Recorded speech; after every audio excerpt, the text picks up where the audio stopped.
Você falou em cataclismo econômico, desculpa de interromper. O Samuel estava justamente querendo comentar essa questão dos choques exógenos.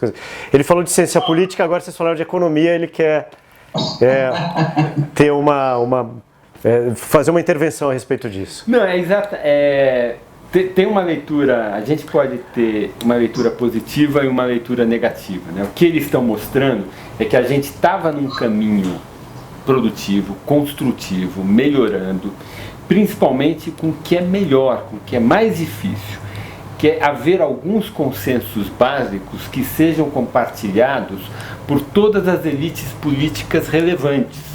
Foi por isso que o Brasil melhorou tanto quando Lula sucedeu o FHC e todos nós descobrimos que nós tínhamos um governo de esquerda fiscalmente responsável. Parecia o fim da história. Parecia, bom, agora acabou. A gente tem o PSDB, que é o Partido Republicano, o PT, que é o Partido Democrata, e a gente vai virar rico.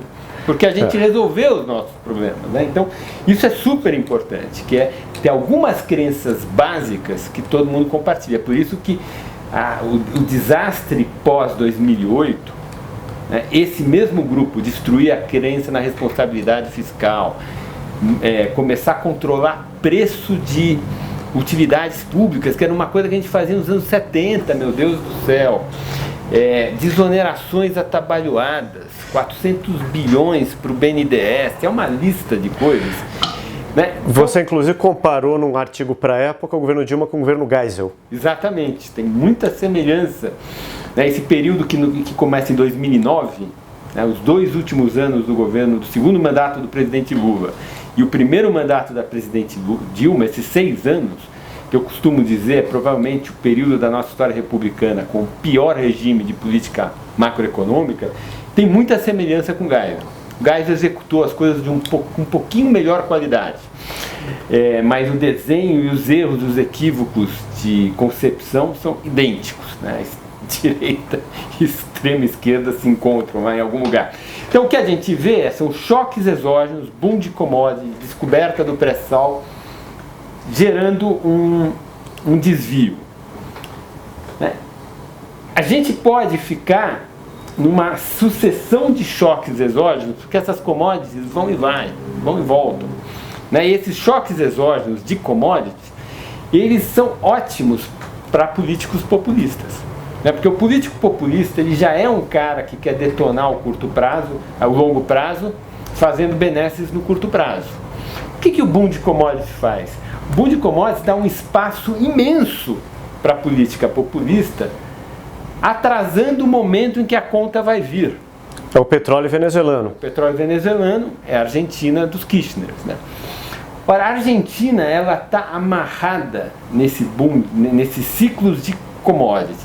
E a interação que ocorre entre ciclos de commodities e o ciclo da política local, desde os anos 40, já vão mais de 70 anos. Então, a dúvida que eu tenho é se a gente vai virar Argentina.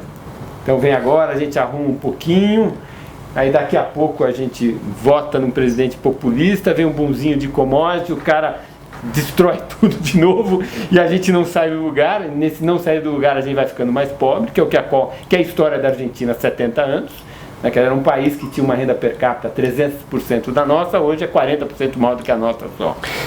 Ou se a gente vai pegar uma trajetória mais construtiva, como a trajetória do Chile, em que tem como elemento básico alguns acordos comuns, principalmente na área macroeconômica, que são compartilhados por todas as forças políticas relevantes. Inclusive a esquerda. Inclusive a esquerda. Então eu queria voltar para vocês, não sei se o Marcos concluiu, eu cortei aqui para passar para a economia, se sim ou se não, ele pode terminar, mas a pergunta que eu queria fazer é exatamente essa.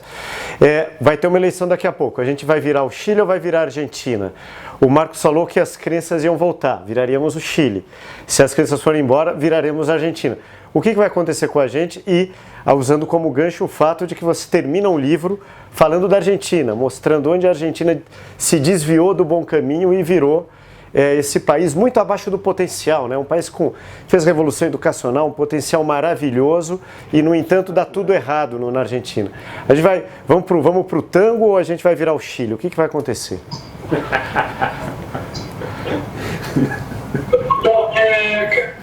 Carlos, deixa eu só usar uma metáfora aqui, uma imagem, porque eu gostei muito quando o Gabriel falou da questão do fim da história, né? Parecia até que tínhamos resolvido todos os problemas, essa alternância pacífica de poder de esquerda e direita, etc.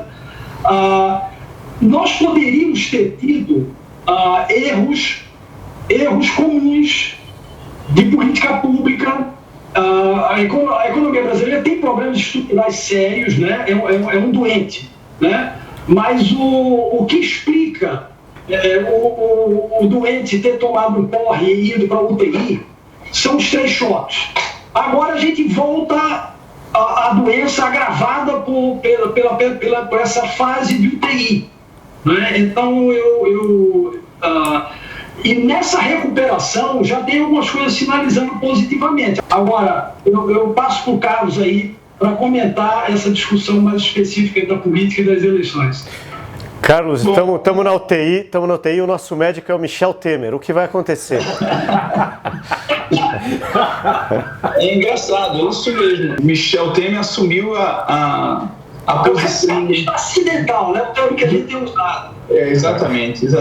Mas assim, antes de falar sobre essa previsão, eu gostaria de destacar 2 outros aspectos que enfatizamos no livro e que até agora não tocamos, que a gente coloca que, vamos dizer assim, existem 2 pilares, né? 2 crenças que se imbricam, que se fundem, que se amalgamam, que é a inclusão social com responsabilidade fiscal. Existe muito receio, só para tentar discutir um pouco o aspecto que Samuel colocou sobre a esquerda, né, brasileira, e como a esquerda brasileira está se posicionando sobre esse debate, por que a esquerda brasileira está indo para a extrema esquerda e está perdendo de vista vamos dizer assim, esse legado do Lula único de inclusão com responsabilidade, com o argumento de que o governo Temer, vamos dizer assim, o médico-chefe da UTI, traria riscos a esse primeiro patamar, o primeiro pilar, que é de inclusão social, né? Existe um argumento muito forte da esquerda de que as reformas trabalhista, a reforma da Previdência, ela traria riscos a direitos, ou traria riscos a todo esse pilar de inclusão, né? E de certa forma, essa é uma falácia, né? Porque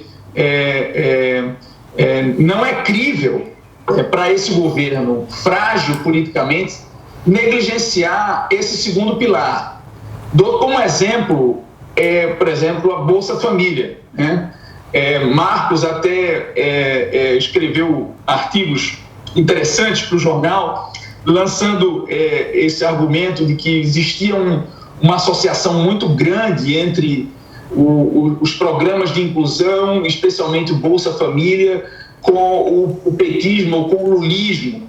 E o Marcos enfatizava no passado recente que se um novo governo com um perfil ideológico distinto do PT mantivesse ou até ampliasse os programas de inclusão, em especial o Bolsa Família, logo esse projeto que foi tão associado ao PT, ele iria ser fatalmente associado a outros governos. E é justamente o que está acontecendo e o que vai acontecer, porque já é o segundo aumento, se eu não me engano, Samuel me corrija, que o Bolsa Família recebe no governo Temer, aumento substancial, né? Aumento que corrige a inflação, o que mostra que mesmo um governo sob crise fiscal, constrangido, fazendo um esforço gigantesco de cortar, mantém programas de inclusão. Não tem outra alternativa para essa esquerda que, em algum momento na sua história recente, foi responsável de abraçar a irresponsabilidade de forma, vamos dizer assim, com braços bem abertos, né?